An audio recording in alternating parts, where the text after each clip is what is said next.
Hi, Trevor here, reflecting on life through music. Thank you for stopping by.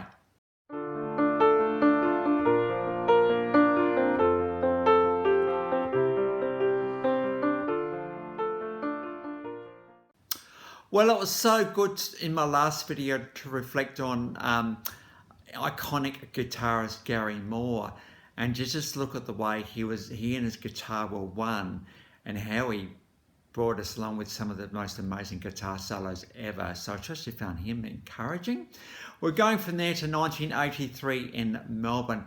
Chris Donaghy on lead vocals and guitar, Ken Shepherd on lead guitar, Chris's brother Donaghy on bass, Peter Robertson on drums, and John Nyman on keyboards. And the guys were talking about a Geisha.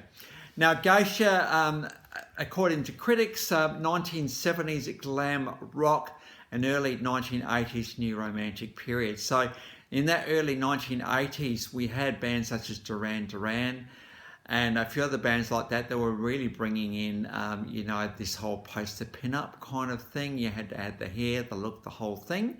And Geisha well and truly were in that vein as well, but in Australia. These guys, very, very, very, very, I suppose, pop rock, but there's some pretty grunty stuff going on in here as well. Chris's vocals are absolutely stunning. He's got a very, very massive range and a lot of power, and he's got the look as well, which kind of helps. Geisha had massive support from the Australian music industry. Iconic TV shows such as Countdown and Hey Hey It's Saturday were giving these guys a bit of a plug, and so these guys got pretty popular pretty quickly in that mid-1980s, because there were 3 albums, 1985, 1987 and 1988, 5 compilation albums and 13 singles. Now, I first met Geisha, and of course Geisha sort of is that Japanese influence of I suppose girls in Japan and that whole legend of the geisha. Well, all the way through geisha's music, we've got this Japanese influence happening, and this is what makes these guys so wonderful. Now, when I think about geisha, the song I go to is Fool's Way. And a lot of these songs today come off that opening album, Geisha, from 1985. This is some really, really interesting lyrics in this song.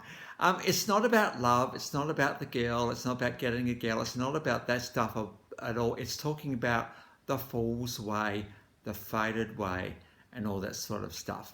And I suppose given these guys started in 1983, and given their pretty quick rise and following, they were starting to experience what fame was. And I'm thinking this is a bit of a calling and a bit of a warning to themselves about what fame can do. And I think it's almost like fame is like a bit of a fated thing. Like, I don't want to choose that way because I might actually lose myself. And I'm actually in this thing because I actually love playing music, and the fame is kind of secondary to that. It's an interesting balance because as an artist, you actually want the fame as well, but at the same time, you don't want to get lost in it. And he's thinking, look, I've got 2 choices to make here. I can actually go along the popularity route, and that is fame and fortune and all the rest of it. Or I can be a little bit more grounded and try to just keep myself in this whole thing. Because, if I keep myself in this thing, I'm going to write better songs. I think this is very much the case here. How do we know when we're faced with this decision, this choice about the ways to go? No, we might find ourselves getting this promotion. We think, wow, I've been absolutely after this promotion for years. There's nothing wrong with taking the promotion. Don't get me wrong there. But, it's all about, we always want the next thing after that. And we're thinking, oh, I just want more and more. But there's got to be some element, I think, in this life of being happy where we are right now. We want that next thing. But while we're waiting for the next thing, we're also enjoying every moment of every day while we're there. Because it's in those moments of reflection often that we find out who we really are and what we're made of and what we're capable of. And that kind of informs where we go. If we just go into something with our eyes shut, in essence, we will lose ourselves. But if we go into something with our eyes open and aware of who we are and how we're interacting with that, that could be so much better. I'm sure that some of the most successful CEOs in the world are successful because they haven't lost sight of that track, and they know how to manage people, and they know how to get the most out of organisations. And because they're grounded, they know who they are.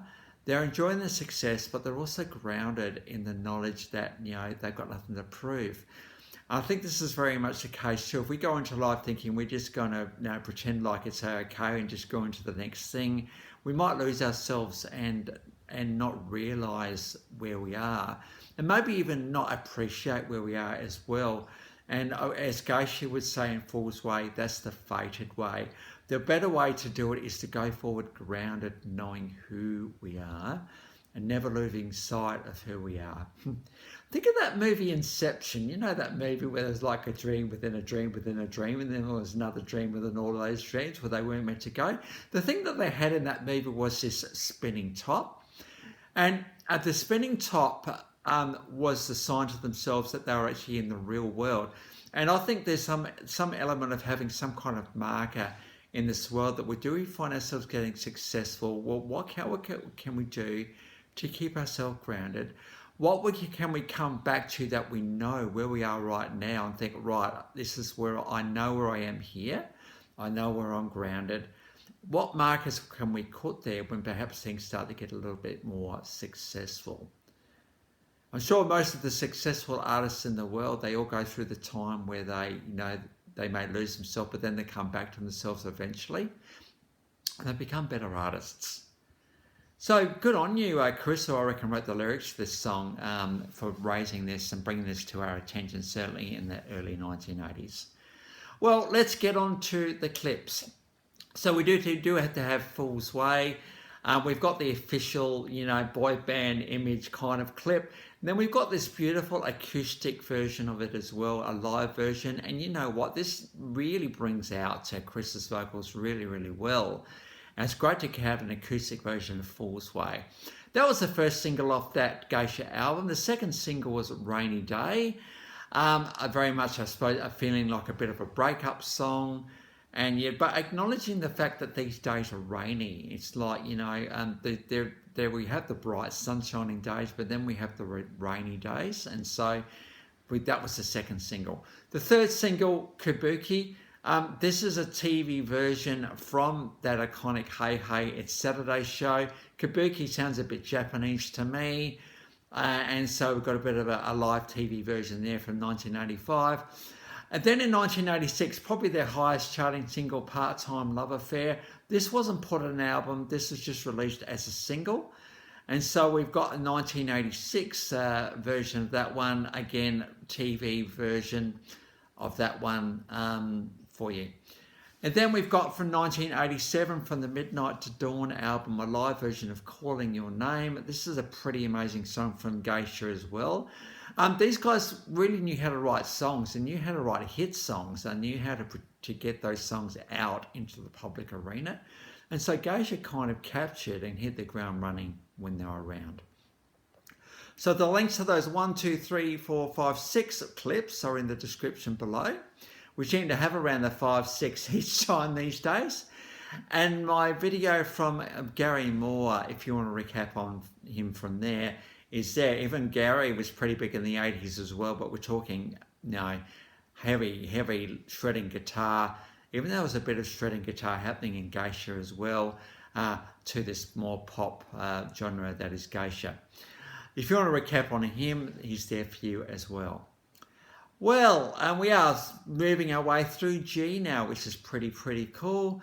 If you've come back for another one, or this is your first time to Live Reflections through Music, thank you to everyone for hanging around, and you're very welcome as you come to these videos.